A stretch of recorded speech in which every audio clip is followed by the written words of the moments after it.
港資深藝人，實力派老戲骨，有住球叔之稱嘅黃樹棠喺今年4月份因患癌病逝，享年77歲。隨住黃樹棠嘅病逝，佢嘅仔黃榮章同妹妹黃文蔚為佢處理咗身後事，並且喺5月初進行咗設靈同埋火化儀式。唔知唔覺，黃樹棠到而家為止已經離世90日啦。啱啱過去嘅呢3個月，對於黃樹棠一家嚟講，無疑都係相當痛苦嘅。近日佢嘅仔仔黃榮章亦都透過社交媒體再度發聲，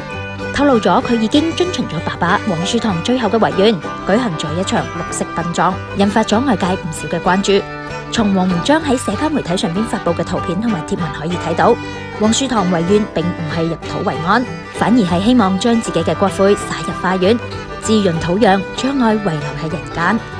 為咗完成爸爸嘅遺願，黃榮章帶住屋企人嚟到咗香港某個紀念花園舉行咗灑灰儀式，成個過程唔到10分鐘。其實完成咗灑灰儀式，亦都算係一家人對已經離世嘅黃樹棠做出咗最後嘅告別。因此仔仔黃榮章喺社交媒體上邊亦都係發文向爸爸做出咗告別。佢喺文中寫到：爸，今日搬咗新地方啦，地方相當舒適，環境清幽，天公作美，我會永遠懷念你。另外更加值得一提嘅係，黃榮章喺接受傳媒採訪嘅時候亦都透露，最近佢頻繁喺夢入邊夢到自己嘅爸爸。雖然喺夢入邊黃樹棠基本上都冇點樣開口講嘢，但係佢亦都能夠清楚咁樣感受到爸爸嘅堅強以及不捨。